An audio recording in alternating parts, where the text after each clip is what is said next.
সরকারি বীজ উদ্ধার কাণ্ডে চাঞ্চল্য, তৃণমূলকে কটাক্ষ বিজেপির। পূর্ব মেদিনীপুরের পটাশপুর 1 নম্বর ব্লকের সরকারি বীজ উদ্ধারের ঘটনাকে কেন্দ্র করে চাঞ্চল্য ছড়িয়েছে।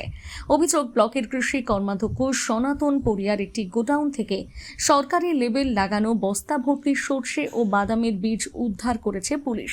প্রাথমিকভাবে জানা গিয়েছে ওই বীজগুলো সরকারি প্রকল্পের আওতায় কৃষকদের মধ্যে বন্টনের জন্য বরাদ্দ ছিল। স্থানীয়দের অভিযোগ, কৃষকদের হাতে বন্টন না করে দীর্ঘদিন ধরে বীজগুলো গোডাউনে মজুত করে রাখা হয়েছিল। শুধু বীজই নয়, ওই গোডাউনে বিভিন্ন সরকারি সামগ্রী ও কৃষি উপকরণ রাখা হতো বলে দাবি স্থানীয়দের একাংশের। এমনকি সেগুলো কালো বাজারিতে বিক্রির অভিযোগ উঠেছে।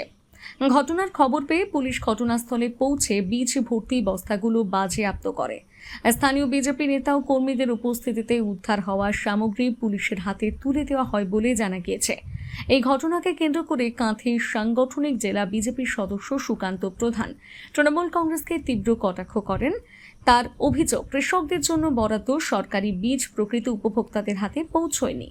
ধানের গোডাউনের আড়ালে বিভিন্ন সরকারি সামগ্রী মজুত করে রাখা হতো বলেও তিনি দাবি করেন। ঘটনা নিরপেক্ষ তদন্ত এবং দোষীদের বিরুদ্ধে কঠোর ব্যবস্থা গ্রহণের দাবি জানিয়েছে বিজেপি। যদিও এই অভিযোগের বিষয়ে তৃণমূল কংগ্রেসের পক্ষ থেকে এখনো পর্যন্ত কোনো প্রতিক্রিয়া পাওয়া যায়নি। পুলিশ ঘটনার তদন্ত শুরু করেছে। তদন্তের পর পুরো বিষয়টি স্পষ্ট হবে বলে প্রশাসন সূত্রে জানা গিয়েছে। দেখুন, উনি এই পটাশপুর পঞ্চায়েত সমিতির কৃষি কর্মাধ্যক্ষ। সাধারণ কৃষকের যে ফসল এবং তার যে বীজ, যেগুলো কৃষকরা সরকারের কাছ থেকে বিনা পয়সায় তিনি চাষের জন্য পেতেন, তিনি কৃষি কর্মাধ্যক্ষ থাকা অবস্থায় সেগুলো কৃষকদের প্রদান না করে উনি নিজের তার যে শস্য ভাণ্ডার নামে গোদাম ঘর করেছেন, ধান ব্যবসার নামে সেখানে ওই জাতীয় উপাদানগুলোকে, সরষে বীজ, বাদাম, মটরশুঁটি প্রভৃতিগুলোকে মজুত করে কালোবাজারি করে উনি বিক্রি করতেন এবং সেটা এখনো পর্যন্ত তার গোদামে আছে।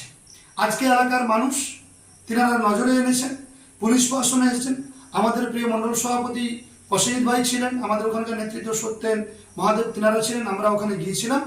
প্রশাসনের নেতৃত্বে যখন তার দরজা খুলে সাধারণ মানুষ দেখলো, আমরা যখন উপস্থিত থেকে দেখলাম যে সত্যি সত্যি যে ওয়েস্ট বেঙ্গল গভর্নমেন্টের কৃষকদেরকে দেওয়া উপকরণ, বাদাম এবং ডাল জাতীয় শস্য, সরষে, এগুলো তার গোডাউনে এখনো মজুদ রয়েছে, যেগুলো তিনি বিক্রি করতে পারেননি বা কাউকে বিক্রি করবেন বলে গোপনে টাকা নিয়েছেন। এই ধরনের কালচার, যে তৃণমূলী কালচার, এটা আজও প্রমাণিত যে তৃণমূল মানে চোর। আর এই সনাতন পরিয়া যিনি এই চুরি করার জন্য পঞ্চায়েত ভোটে ছাপ্পা মেরে জিতেছিলেন, তার লক্ষ্য এই ধরনের কর্মকাণ্ড করে অর্থনৈতিকভাবে সমৃদ্ধ হওয়া। এটা শুধু আজকের ঘটনা নয়, গত পরশুদিন আপনারা লক্ষ্য করবেন যে বিজুষ পণ্ডা ব্লকের সহসভাপতি, তৃণমূলের নাকি সাংগঠনিক জেলা সভাপতি, আজকে প্রার্থী হয়েছিলেন। সেখানে নতুন পুকুরে আমাদের কিষাণ মান্ডিতে সেখানেও অবৈধভাবে ঘর মজুত করে আমাদের সরকারি যে সামগ্রী সেগুলোকে মজুত করেছেন। কোথাও বিছানা রয়েছে, কোথাও অন্যান্য উপকরণ পাওয়া গেছে। এটাই তৃণমূলের সংস্কৃতি, পটাশপুরের তৃণমূলের কালচার। সেটা বিজুষ পণ্ডা হোক আর সনাতন পরিয়া হোক, এটাই তৃণমূলের সংস্কৃতি।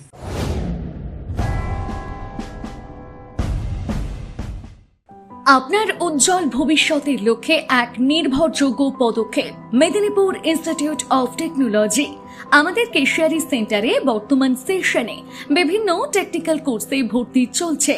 আমাদের এখানে রয়েছে fitter, electrician, automobile engineering, computer hardware এবং এসি ফ্রিজ রিপেয়ারিং সহ আরও অনেক কর্মমুখী কোর্স।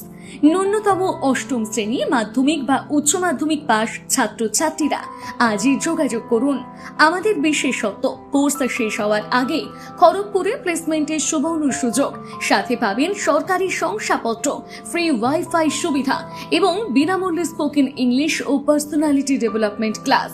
বহিরাগত ছেলেদের জন্য রয়েছে থাকার সুব্যবস্থা। বিস্তারিত জানতে কল করুন 9932758925 অথবা 9475890622 এই নম্বরে। মেদিনীপুর ইনস্টিটিউট অফ টেকনোলজি, আপনার স্বপ্ন আমাদের দিশা। নিজেকে আপডেট রাখতে ফলো করুন সানন্দা নিউজ।